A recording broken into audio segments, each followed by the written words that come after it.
बाजारों में लंबी छुट्टी के बाद बेहद सुस्त कारोबार। अमेरिका से भी खास संकेत नहीं, यूरोप के बाजार आज भी रहेंगे बंद। कारोबारी साल का आखिरी हफ्ता शुरू, गुरुवार को मार्च सीरीज की एक्सपायरी से पहले क्या बाजार में दिखेगी तेजी, बताएंगे बुलेटिन में आगे। आज से गोवा में शुरू होगा डिफेंस एक्सपो 2016। रक्षा खरीद नीति की होगी ऑनलाइन शुरुआत। 47 देशों से करीब 1000 कंपनियां करेंगी शिरकत। उत्तराखंड में लगा राष्ट्रपति शासन, मुख्यमंत्री हरीश रावत को नहीं मिला बहुमत साबित करने का मौका, कांग्रेस देगी फैसले को चुनौती। आईडीबीआई बैंक की 2 कर्मचारी यूनियन आज हड़ताल पर। बैंक में सरकार की हिस्सेदारी 80% से घटाकर 50% करने का विरोध। और विराट कोहली की करिश्माई बल्लेबाजी के आगे ऑस्ट्रेलिया ने घुटने टेके 6 विकेट की धमाकेदार जीत के साथ टीम इंडिया सेमीफाइनल्स में वेस्ट इंडीज से अब होगा सामना।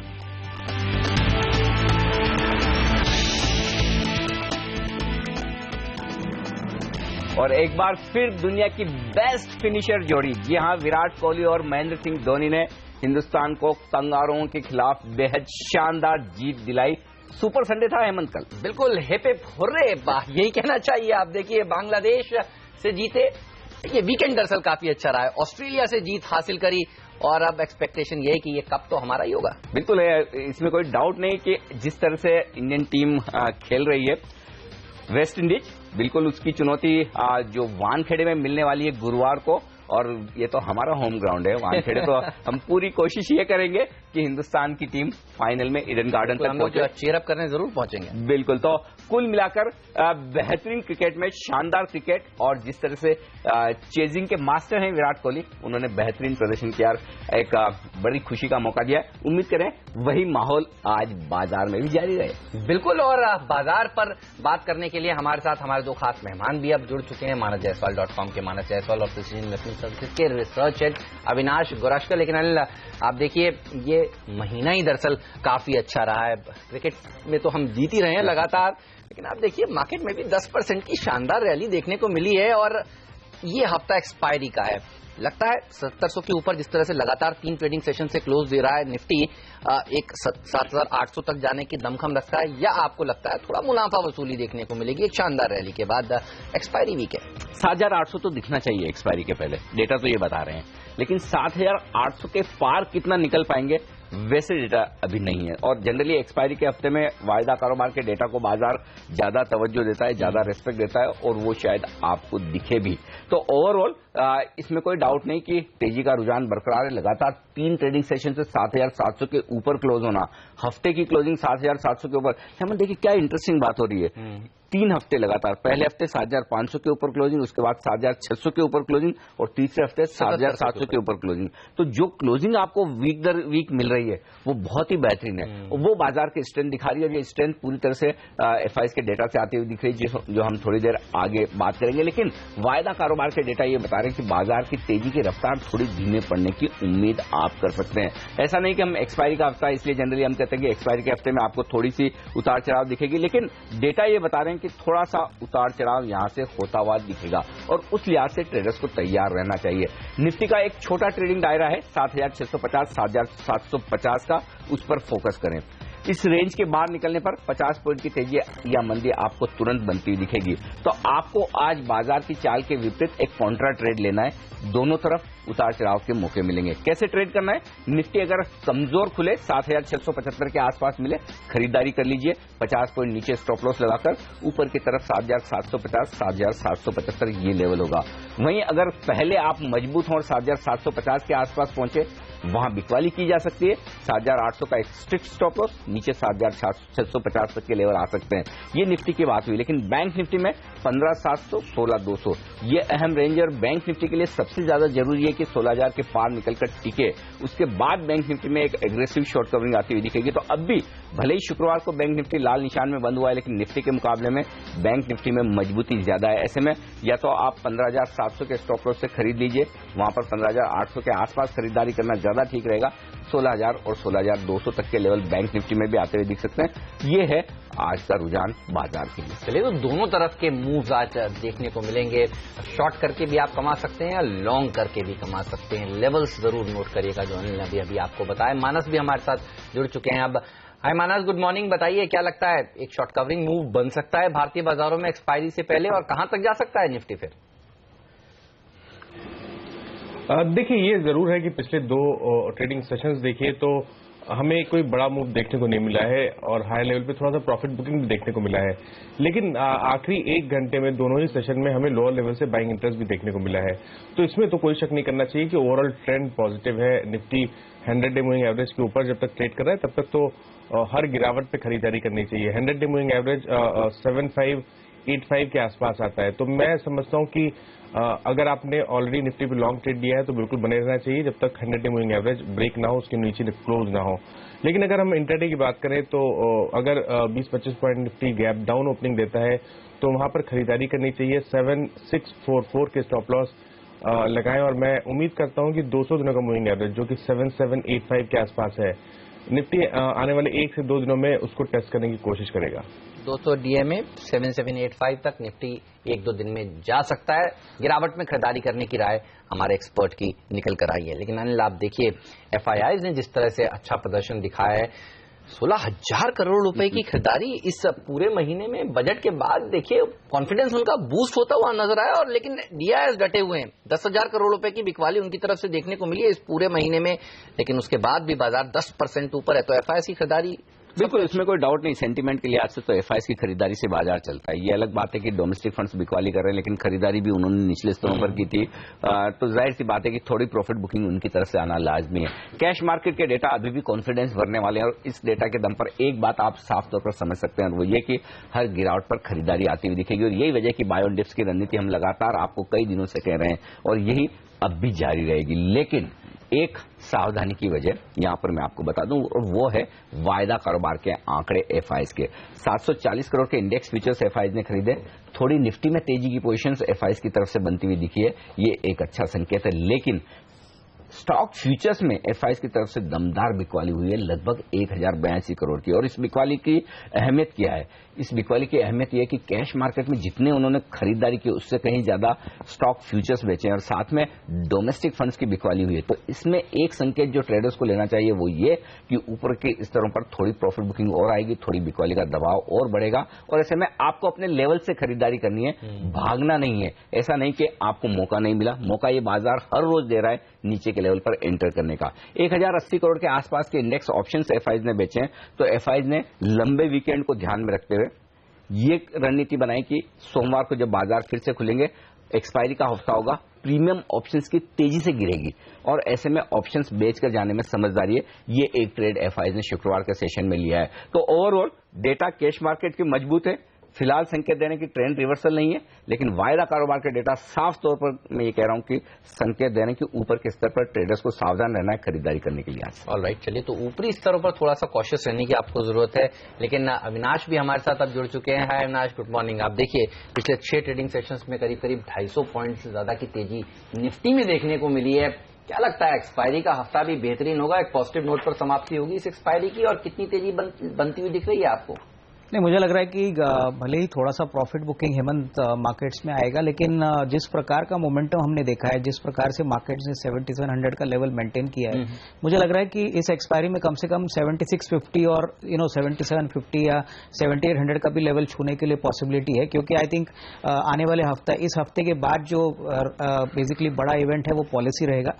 और मुझे लग रहा है कि क्लियरली मार्केट इसको काफी इंपॉर्टेंट मान रहा है, क्योंकि होपफुली अगर रेट कट होता है तो क्लियरली आई मीन काफी एक्सपेक्टेशंस है कि कम से कम 50 बेसिस पॉइंट का कट आए, और क्लियरली अगर ऐसा होता है तो आपको थोड़ा सा और अपटिक मार्केट्स में जरूर देखने को मिलेगा। रही बात एफआईएस की, तो clearly I think on the cash market side confidence उनका काफी बरकरार है। इनफैक्ट जो फिगर्स आए काफी पॉजिटिव है, तो मुझे लग रहा है कि ओवरऑल ऐसी कोई घबराहट की कोई बात नहीं। अगर कोई गिरावट आती है तो डेफिनेटली हमें बाय ऑन डिक्लाइन की स्ट्रेटेजी जो पहले भी हम कह चुके हैं वो एडॉप्ट करनी चाहिए। चलिए, बाय ऑन डिप्स की रणनीति हमारे दोनों ही एक्सपर्ट्स हमें बता रहे हैं, अविनाश भी, मानस भी। इन दोनों से कुछ ही देर में पूछेंगे कि कौन से वो टॉप ट्रेड्स हैं जो आज वो लेना चाहेंगे, लेकिन उससे पहले एफएनओ से किस तरह के संकेत मिल रहे हैं आज के लिए। एफएनओ से 2-3 संकेत काफी अहमियत रखते हैं हेमंत। पहला तो ये कि जो आज भी मैंने 7,700 के लेवल को निर्णायक तौर पर चुना है, उसके ऊपर बने रहना बाजार के लिए जरूरी है। और वो इसलिए कि आप देखिए शुक्रवार के सेशन में भी 7,700 के पुट पर 7 लाख शेयर जुड़े, और किसी भी एक सिंगल स्ट्राइक प्राइस पर सबसे ज्यादा शेयर जुड़ने वाली वो स्ट्राइक प्राइस है पुट में। और अगर 3 सेशन मिलाकर देखें शुक्रवार का, यानी कि पिछले 3 हफ्ते के तीनों ही ट्रेडिंग सेशन मिलाकर देखें, तो 7,700 के लेवल पर पुट पर 34 लाख शेयरों का एडिशन हुआ है।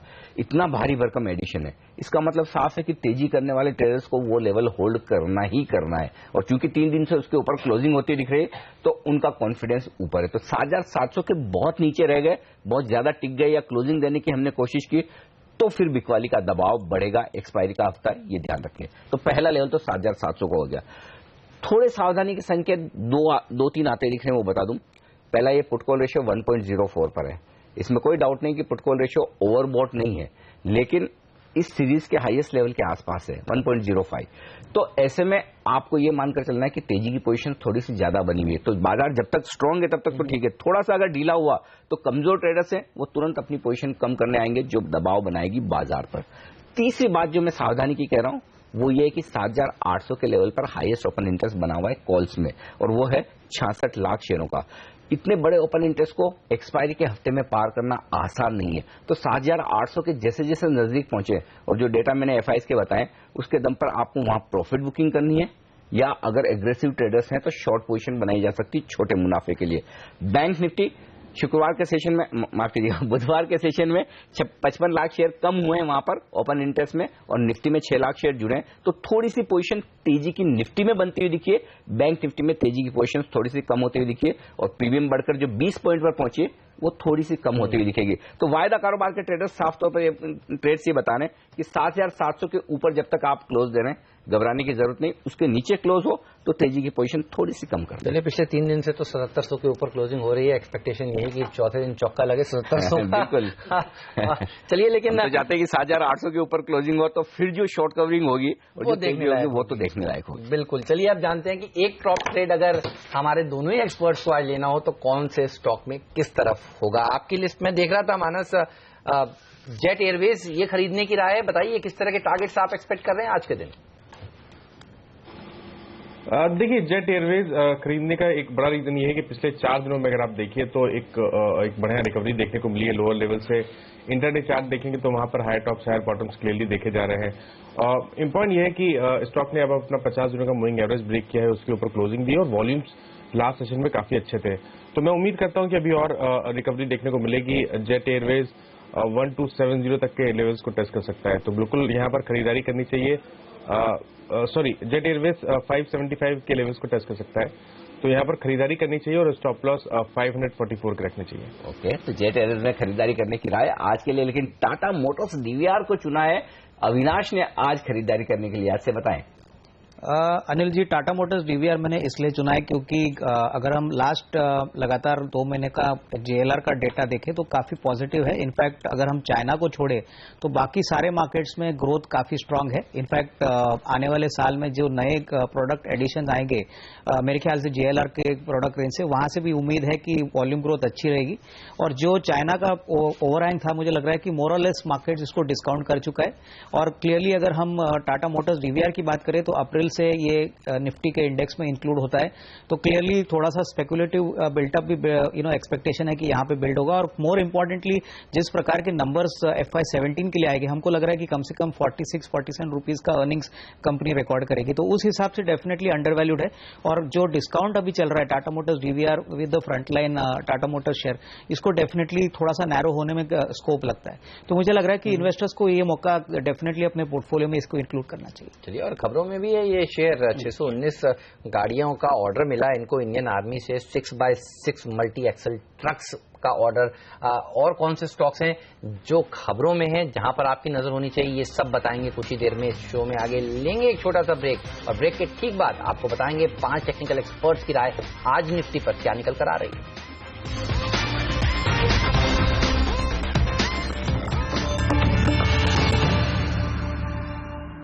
स्वागत है आप सभी का CNBC आवाज पर। आप देख रहे हैं मार्केट काउंटडाउन। वक्त हो गया अब ये जानने का कि निफ्टी पर हमारे 5 टेक्निकल एक्सपर्ट्स की क्या राय निकल कर आ रही है। Ashutosh Sarna max close capital के कह रहे हैं कि बेच कर जाना चाहिए, आज 7680 तक के टारगेट देखने को मिल सकते हैं।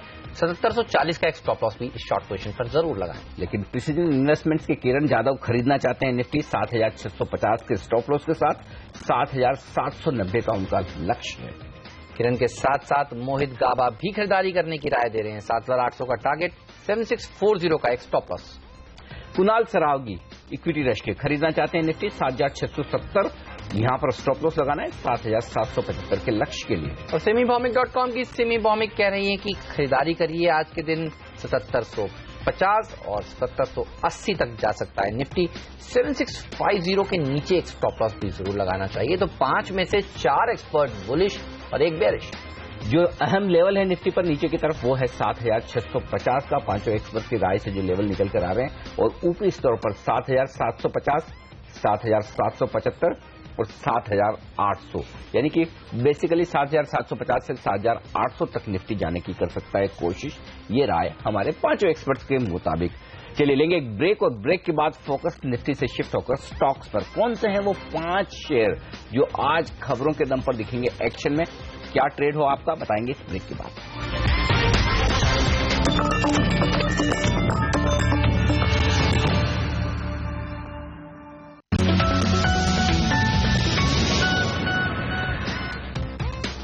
और अब वक्त है टॉप 5 स्टॉक्स जानने का। टाटा मोटर्स ये रहेगा आज रडार पर।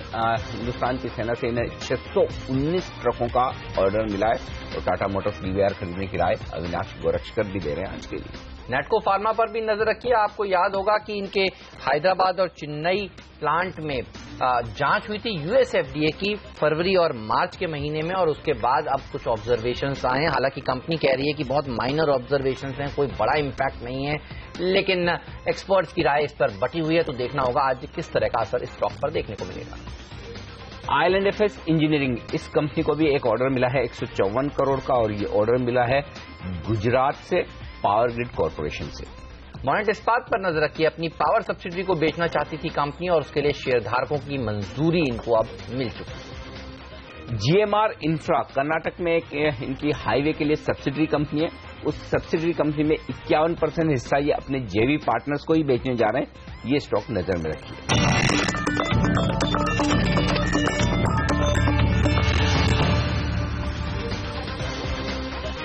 हमारे एक्सपर्ट्स हमारे साथ हैं इस वक्त, मानस जायसवाल और अविनाश गोरक्षकर। लेकिन अब वायदा कारोबार की रणनीति हमें देने के लिए LKP सिक्योरिटीज के डेरिवेटिव एक्सपर्ट हमारे साथ जुड़ चुके हैं, गौरव बिस्सा। गौरव, आपका भी स्वागत है। सबसे पहले तो ये बताएं कि निफ्टी क्या 7800 की तरफ बढ़ रहा है एक्सपायरी के हफ्ते में, और क्या उसके भी पार निकलने के संकेत हैं क्या इस वक्त? Good morning. अगर एक्सपायरी तक की बात की जाए तो पॉसिबिलिटी है, तो हाँ पॉसिबिलिटी है कि बस 7800 के लेवल्स छूने की कोशिश करें, लेकिन 7800 पार की अगर बात की जाए तो थोड़ा डिफिकल्ट होगा। मेरा मानना है कि क्योंकि काफी एक मूवमेंट आ चुका है निफ्टी में ऑलरेडी, और यहाँ पे अग्रेसिवली लॉन्ग पोजीशंस नहीं देखे जा रहे हैं। अगर आप FI का डेटा भी देखेंगे तो जो इंडेक्स फ्यूचर्स के जो बाइंग फिगर्स है वो वही लेवल्स के नहीं थे जो पहले कुछ दिनों में थे, या फिर आप स्टॉक फ्यूचर्स में देखेंगे तो थोड़ी बहुत अनवाइंडिंग चालू हो चुकी है, तो प्रेशर आ सकता है निफ्टी में। लेकिन अगर 7740 क्रॉस कर देता है तो एक या दो दिन में आपको 7800, 7820 वगैरह आपको देखने मिल सकते हैं। ये तो अगर इन लेवल्स के ऊपर जाता है तो और ऊंचे लेवल्स देखने को मिल सकते हैं। ये राय निकल कर आ रही है। लेकिन आपकी टॉप पिक आज कौन सी होगी आपकी लिस्ट में? मैं देख रहा था इन्फोसिस एक ऐसा स्टॉक है जो आप खरीदना चाहते हैं। आज बैंक ऑफ अमेरिका की मेरिल लिंच की रिपोर्ट भी है आईटी सेक्टर के ऊपर। एसेंचर्स ने जिस तरह से अच्छा गाइडेंस पेश किया है, वो कह रहे हैं कि इन्फोसिस खरीदें। बताइए किस तरह के लेवल्स देखने को मिल सकते हैं इन्फी में आज? देखिए 1200 काफी महत्वपूर्ण लेवल है। अगर आप ओपन इंडेक्स वर्सेस प्राइस अगर पैटर्न आप चार्टिकली पोर्ट्रे करेंगे तो आपको देखा जाएगा कि 1180 1190 ये वो लेवल है जहां पे काफी बार आपको शॉर्ट्स वगैरह देखने मिले थे, पोजिशन शॉर्ट्स, ट्रेडिंग शॉर्ट्स दिखे थे और एक 40-50 रुपीज का आपको डाउनफॉल देखने मिल रहा था। तो जब ये 1200 सस्टेन कर रहा है, उसके ऊपर क्लोजिंग दे चुका है, तो अग्रेसिव शॉर्ट कवरिंग होने की संभावना काफी बढ़ जाती है। फ्रेश लॉन्ग्स भी होंगे, एक ब्रेकआउट दे चुका है, ऑप्शन में काफी एक्टिविटी हो चुकी है। तो अगर 1200 सस्टेन करेगा तो मेरे हिसाब से कोई 7-8% का रिटर्न आपको मिल सकता है। शायद एक्सपर्ट तक तो नहीं कह रहा हूं मैं, लेकिन आपको अप्रैल सीरीज में काफी अच्छा रिटर्न आपको मिल सकता है। I will not be surprised अगर ये 1300 भी पार कर ले। ओके, तो ये रहा है इन्फोसिस का कॉल ऑप्शन खरीदने की। 1260 का कॉल ऑप्शन आप खरीदें इन्फोसिस का 55 रुपए के लक्ष्य के लिए, 15 रुपए का स्टॉप लॉस लगाकर। लेकिन बैंक निफ्टी पर गौरव आपकी क्या राय है, ये बताएं। क्या बैंक निफ्टी भी 16,000 के पार जाने के लिए तैयार है? देखिए इंग्रेडिएंट्स तो है कि एक बार शायद पार कर ले, लेकिन एक जो रेजिस्टेंस है, महत्वपूर्ण रेजिस्टेंस है 16,000 पे, तो वो इतना इजीली ब्रेकआउट होना थोड़ा सा डिफिकल्ट है। मुझे लग रहा है कि थोड़ी मशक्कत करनी पड़ेगी। जैसे कल भारतीय टीम को भी मशक्कत करनी पड़ी पार करने के लिए, तो उस हिसाब से निफ्टी को, बैंक निफ्टी को भी थोड़ी मशक्कत करनी पड़ेगी। एक बार 16,000 सस्टेन हो जाए तो 300-400 पॉइंट की एक स्मूथ हाइट आपको देखने मिल सकती है। तो मैं प्रीएम नहीं करूंगा। मेरा मानना है अगर 16,000 पार करता है तो आपको अच्छे से मौका मिल जाएगा, चाहे वो इंडिविजुअल नेम्स हो चाहे बैंक निफ्टी फ्यूचर्स हो, आपको दोनों में एंट्री का लेवल मिल जाएगा। प्रीएम्प्ट करना शायद उतना सही ना हो। हाँ, अगर थोड़ा डिप्स आती है बैंक निफ्टी में अराउंड अबाउट 15,700 15,750 के करीब अगर आती है, तो आप उसमें एक बार बाइंग कर सकते हैं, क्योंकि आपको फिर एक 300-350 पॉइंट के आपको लेवल्स आपको खुल जाते हैं, तो आपकी रिस्क वॉट फिर फेवरेबल हो जाएगी। 15,900 के आसपास में प्रीएम्प्ट करना सही नहीं समझूंगा मैं। ओके, चलिए, तो ये रहा है बैंक निफ्टी पर देखने को मिल सकते हैं। लेकिन अविनाश ये बताइए, डिफेंस शेयरों पर भी आपकी नजर है क्या? आज ये शेयर अच्छा प्रदर्शन, ये सेक्टर अच्छा प्रदर्शन दिखा सकता है? डिफेंस एक्सपो गोवा में आज से शुरू हो रहा है, 31 मार्च तक ये रहेगा, और जो डिफेंस प्रोक्योरमेंट पॉलिसी है जिसका सबको इंतजार है वो आज ऑनलाइन रिलीज होने वाली है। कौन से स्टॉक्स रडार पर आज ट्रेडर्स को रखने चाहिए? नहीं, मेरे ख्याल से आई थिंक डेफिनेटली जो सबसे बड़े प्लेयर्स है जैसे भारत इलेक्ट्रॉनिक्स है, टिपिकली अगर हम प्राइवेट सेक्टर की बात करें तो महिंद्रा है। मुझे लग रहा है कि क्लियरली जो बड़े पीएसयू प्लेयर्स है इनको डेफिनेटली फोकस में रहना चाहिए, क्योंकि अगर ऑर्डर इनफ्लो की बात करें तो पहले मुझे लग रहा है कि सरकारी पीएसयू जो कंपनीज है जो वेल एस्टेब्लिश्ड है इस फील्ड में, उनको शायद पहले ऑर्डर्स मिले। और यहाँ पे भारत इलेक्ट्रॉनिक्स मुझे लग रहा है जिस प्रकार का ऑर्डर बुक इनका है, जिस प्रकार की प्रॉफिटेबिलिटी है, मुझे लग रहा है कि ये डेफिनेटली वेल पॉइज्ड है कि आगे भी अगर कोई ऑर्डर आता है तो डेफिनेटली इसका नाम शायद पहले लिस्ट में आए। तो भारत फोर्ज जैसे शेयर एक्शन में रह सकते हैं। हालांकि ये बाजार को अंदाजा पहले से था कि आज इस पॉलिसी का ऐलान होने वाला है, लेकिन डिफेंस शेयरों पर नजरें जरूर जमाए रखनी होगी आपको कि क्या एक्शन वहां पर होता है। लेकिन एक्शन के लिए आज से कुछ और स्टॉक्स जो मैं देख रहा हूं हमारे एक्सपर्ट्स की लिस्ट में है। आईजीएल, इंद्रप्रस्थ गैस लिमिटेड, ये स्टॉक चुना है खरीदारी करने के लिहाज से गौरव ने। गौरव, क्या टारगेट्स हैं इसके लिए? देखिए इसमें जो ट्रेडिंग टारगेट्स आ रहे हैं वो है 575 से लेकर 585 तक आप इसमें टारगेट की उम्मीद कर सकते हैं। 540 का एक छोटा स्टॉप लॉस लगा लीजिए। 540 ऐसा लेवल है जहां से काफी बार ट्रेडिंग शॉर्ट्स वगैरह बने थे। पिछली बार आपकी चैनल के माध्यम से मैंने सेल कॉल भी दिया था 540 के अराउंड ही। तो अगर ये सस्टेन होता है 540 तो आपको एक अच्छी सी एक रैली आपको देखने मिल सकती है और एक आउट परफॉर्मेंस आपको देखने मिल सकता है। अगर निफ्टी थोड़ा बहुत सॉफ्ट भी रहता है फिर भी आउट परफॉर्म करने की क्षमता रखता है अगर 540 सस्टेन करता है तो।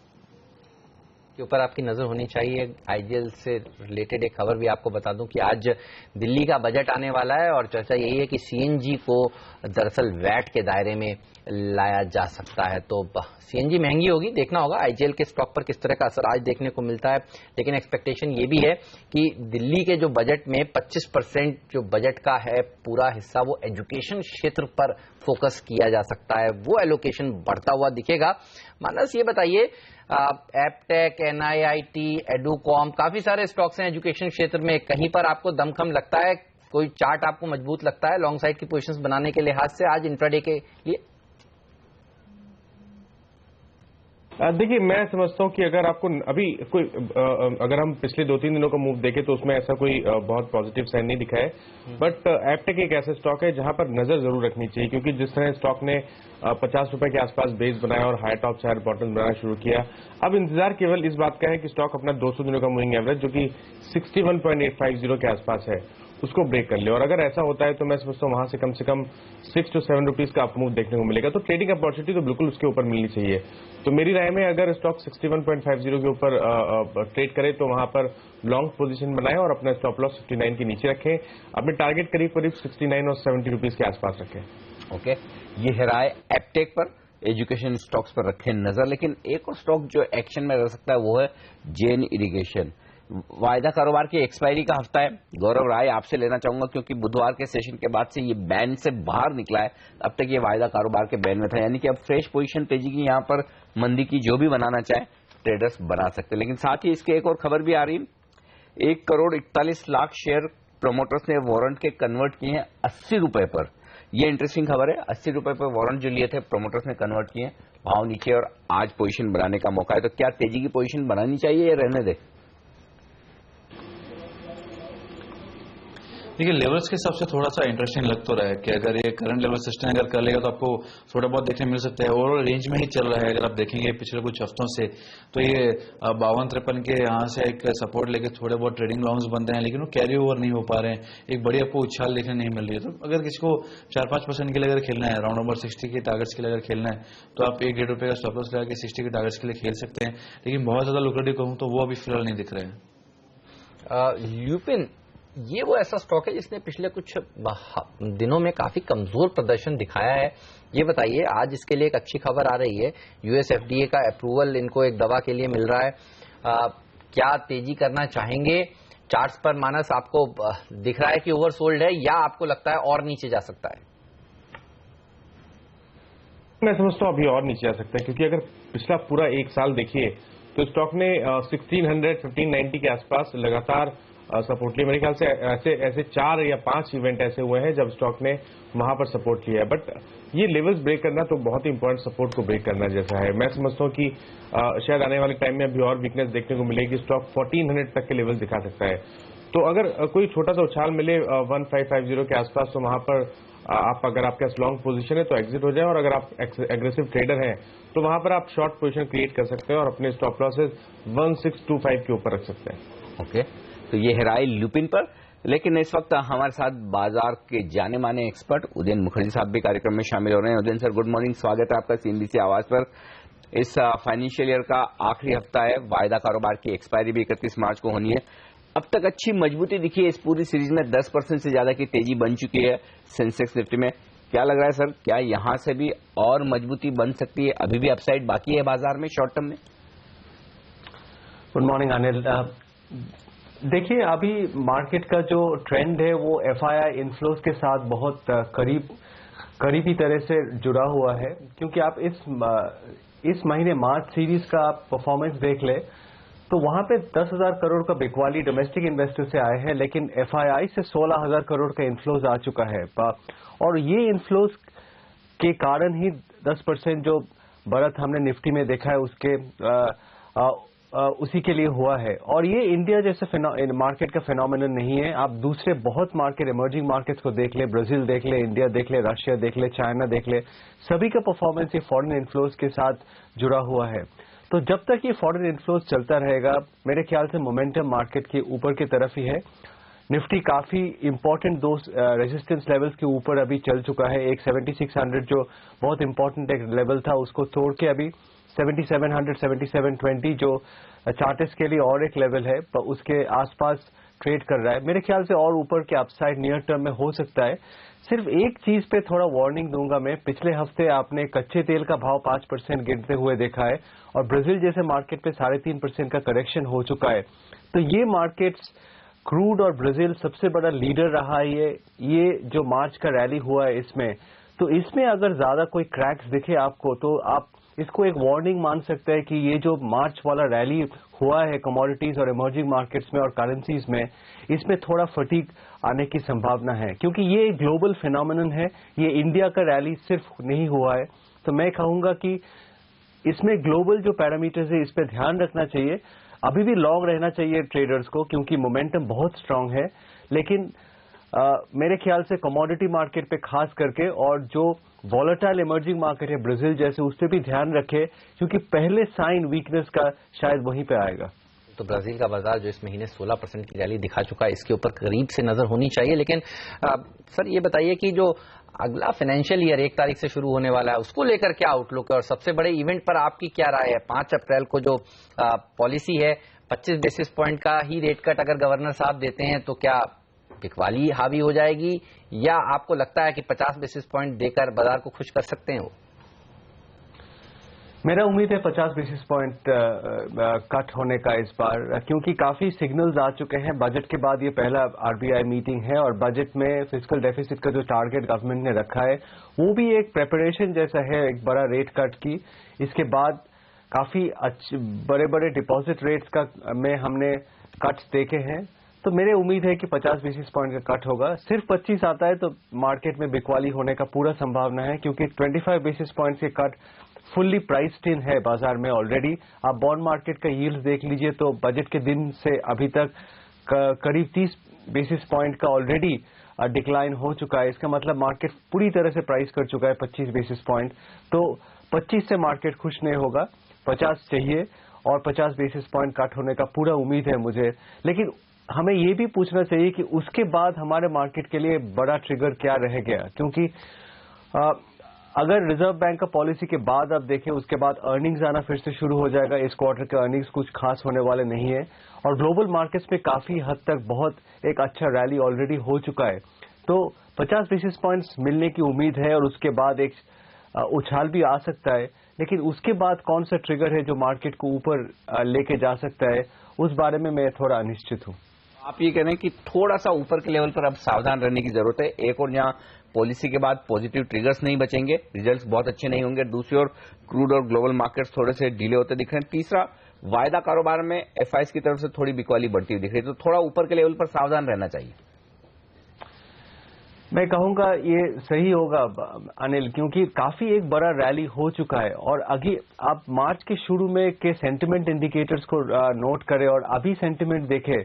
मार्च के शुरू में सब लोग 6200 निफ्टी की बात कर रहे थे क्योंकि मार्केट बहुत टूट चुका था और बजट के दिन भी मार्केट 6800 के नीचे चला गया था, आसपास चला गया था। और अभी आप लोगों से पूछे तो लोग बुल मार्केट के बारे में फिर से बात कर रहे हैं। 9000 के टारगेट्स 2-4 आ गए। कुछ लोग 95-9600 के बारे में बात कर रहे हैं दिसंबर तक या अर्ली 2017 में। तो मेरे हिसाब से मार्केट काफी पॉजिटिव सेंटिमेंट ऑलरेडी बन चुका है और वो मेरे लिए कॉन्ट्रेरियन डेंजर इंडिकेटर है, क्योंकि जब बहुत पेसिमिज्म हो जाता है जैसे हमने मार्च के शुरू और फरवरी के एंड में देखा था, तब रैली का माहौल बन जाता है। अभी उल्टा चल रहा है। अभी मेरे ख्याल से जो सारे शॉर्ट पोजीशन थे मार्केट में 7700 के ऊपर सारे वो स्क्वीज्ड आउट हो गए। मुझे लगता नहीं बहुत ज्यादा शॉर्ट पोजीशंस मार्केट में अभी है। अभी मार्केट काफी लॉन्ग है, मार्केट में बहुत ज्यादा ऑप्टिमिज्म है और काफी लोगों का ये मानना है कि बुल मार्केट फिर से शुरू हो गया है। और मैं कहूंगा कि अगर अभी ऐसे माहौल में कोई ग्लोबल झटका आता है तो मार्केट में काफी ज्यादा करेक्शन होने की फिर से एक आशंका है। तो अभी थोड़ा केयरफुली ट्रेड करना चाहिए। मैं ये नहीं कहूंगा कि आज सुबह से आप शॉर्ट कर दें मार्केट को, ये उचित नहीं होगा क्योंकि एफआई फ्लोज अभी भी स्ट्रांग है और मार्केट का रुख और मोमेंटम अभी भी ऊपर की तरफ है।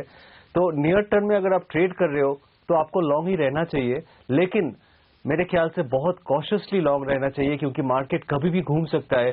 ऑलरेडी एक बहुत बड़ा रैली हो चुका है और सेंटिमेंट कुछ ज्यादा पॉजिटिव नजर आ रहा है मुझे। ओके, तो थोड़ा सा कॉशियस रहने की इस समय जरूरत है, ये राय उदयन जी इस समय दे रहे हैं। लेकिन सर ये बताइए ऑटो शेयरों के ऊपर अब आपकी क्या राय है? इस हफ्ते इनके बिक्री के नंबर्स आने वाले हैं, एक्सपेक्टेशंस यही है कि अच्छे नंबर्स ये पेश कर सकती हैं और ऑटो एंसिलरी स्टॉक्स में किस तरह की पोजीशंस अब आपको लगता है बनानी चाहिए? क्योंकि मुझे याद है करीब 1 साल पहले आप कह रहे थे कि ऑटो एंसिलरी शेयर काफी अच्छे लग रहे हैं आपको और एक अच्छी रैली वहां पर देखने को मिली भी थी। अशोक लेलैंड जैसे स्टॉक्स देखिए, हीरो मोटो जैसे स्टॉक देखिए, हर रोज नए 52 वीक्स हाई ये शेयर छू रहे हैं। क्या राय है इस पूरे स्पेस पर आपकी?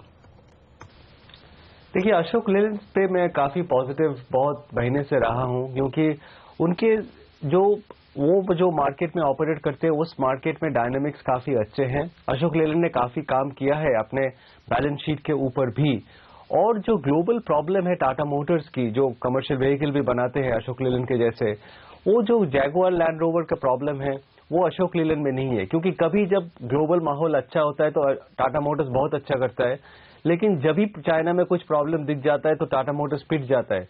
अशोक लीलैंड वो बोट में नहीं है। तो एक क्लीन कमर्शियल व्हीकल, कम बसेस, कम डिफेंस प्ले आपको चाहिए तो मेरे ख्याल से अशोक लीलैंड ऑटो क्षेत्र में एक बहुत ही सेफ और अच्छा कंपनी है, उसीलिए उसका स्टॉक परफॉर्मेंस भी लगातार अच्छा रहा है। आप ये नोट करेंगे कि ऐसे माहौल जब हुआ था, जब टाटा मोटर्स बजट के आसपास 275 भी हो गया था थोड़ा बजट के पहले, तो अशोक लीलैंड के स्टॉक में उतना ज्यादा करेक्शन हमने नहीं देखा था। वो लगातार वो 85-90 के भी आसपास घूमता रहा और अभी 100 के ऊपर चला गया है। तो अशोक लीलैंड पे मैं काफी पॉजिटिव हूँ। ये रिकमेंडेशन नहीं है खरीदने के लिए, लेकिन ये एक फंडामेंटल व्यू है। और बाकी आप ऑटो क्षेत्र में देख ले, अभी मार्केट को लग रहा है, क्योंकि आप कुछ रिपोर्ट्स आए हैं कि इस बार मॉनसून 2 साल के बाद अच्छा रहेगा, इसीलिए जो पीटे हुए टू व्हीलर क्षेत्र है उसमें हमने थोड़ा सा खरीदारी देखा है। जैसे हीरो मोटर के आपने जिक्र किया, तो मैं उतना पॉजिटिव नहीं हूँ हीरो मोटर पे, लेकिन थोड़ा ऊपर तो गया है और ऊपर जा सकता है। इस दोनों के बीच में मैं बजाज ऑटो, मुझे लगता है बेटर मैनेजमेंट है टू व्हीलर क्षेत्र में।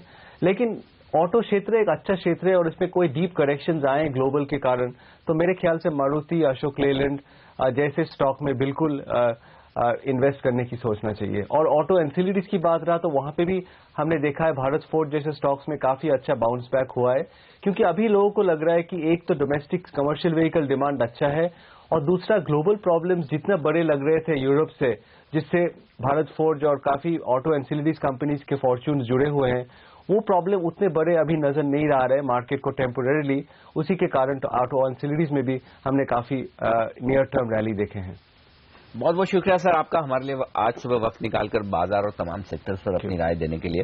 तो थोड़ा सा ऊपर के लेवल पर सावधान रहने की राय दे रहे हैं उदयन मुखर्जी, क्योंकि अब थोड़ी सी कमोडिटीज में फिसलन दिख रही है, ग्लोबल मार्केट्स थोड़े ठंडे होते हुए दिख रहे हैं और हम एक अच्छी तेजी दिखा चुके हैं, तो ये ध्यान जरूर रखें आप। लेंगे एक छोटा सा ब्रेक और ब्रेक के बाद फोकस होगा हमारा कुछ और स्टॉक्स पर, जहां पर खबरों के दम पर दिखने वाला है बड़ा एक्शन, वो आपको बताएंगे हम एक छोटे से ब्रेक के बाद।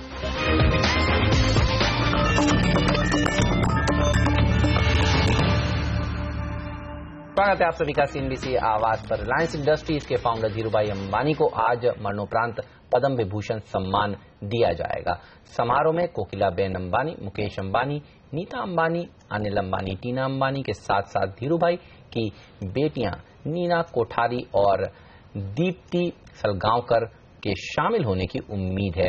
इस साल धीरूभाई अंबानी के अलावा पलोंजी शाहपुरजी मिस्त्री, मारुति के चेयरमैन आरसी भार्गव और सन फार्मा के दिलीप सांघवी को भी पद्म विभूषण सम्मान के लिए चुना गया है। लेंगे एक छोटा सा ब्रेक और ब्रेक के बाद कुछ और बेहतरीन पिक्स है हमारे एक्सपर्ट्स की तरफ से। यूपीएल, सीएट, ये दो शेयर हैं, लेकिन बताऊंगा मैं आपको कि खरीदारी करनी है या बिकवाली और क्या है टारगेट, इस ब्रेक के बाद।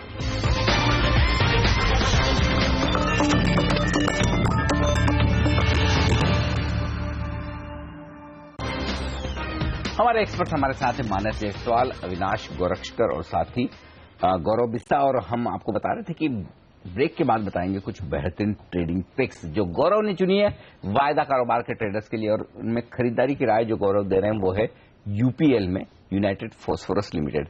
बताएं गौरव, क्यों पसंद है आपको और क्या टारगेट्स हैं इसके लिए?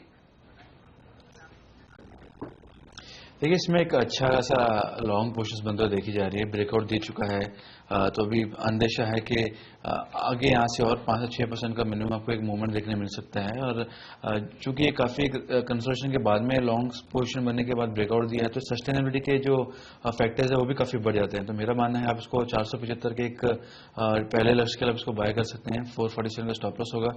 अगर 475 सस्टेन करता है तो एक बार वापस से 500 छूने की कोशिश कर सकता है यूपीएल।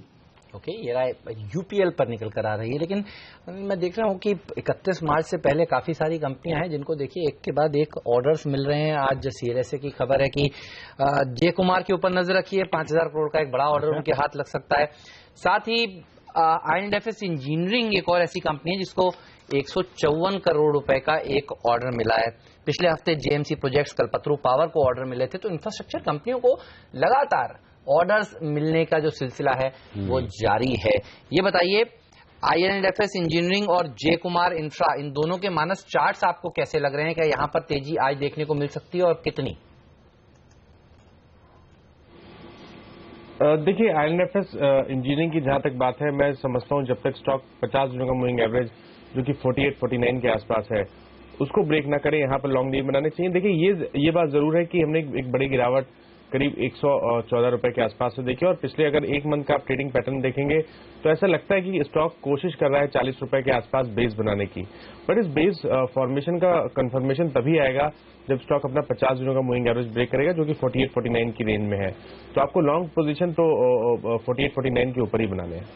ओके, 49 के ऊपर निकले तो ही तेजी करें IL&FS इंजीनियरिंग में, ये राय है हमारे एक्सपर्ट की। लेकिन एकमात्र बिकवाली की राय जो आती दिख रही है वो है C8 में गौरव बिस्ता की तरफ से। बताएं गौरव, क्यों बेचना चाहते हैं आप C8? देखिए, इसमें एक अच्छा ब्रेकआउट आ चुका था, लॉन्ग पोजीशन हो रहा भी थे, तो मेरा मानना था कि एक ऊपर के लेवल्स दिखा सकता है। अनफॉर्चुनेटली सस्टेन नहीं हुआ है। 1100 का जो एक अच्छा बेस बना रहा था वो तोड़ चुका है। फिर से नीचे आपको लॉन्ग अनवाइंड दिख रही है, ट्रेडिंग शॉर्ट्स दिख रहे हैं।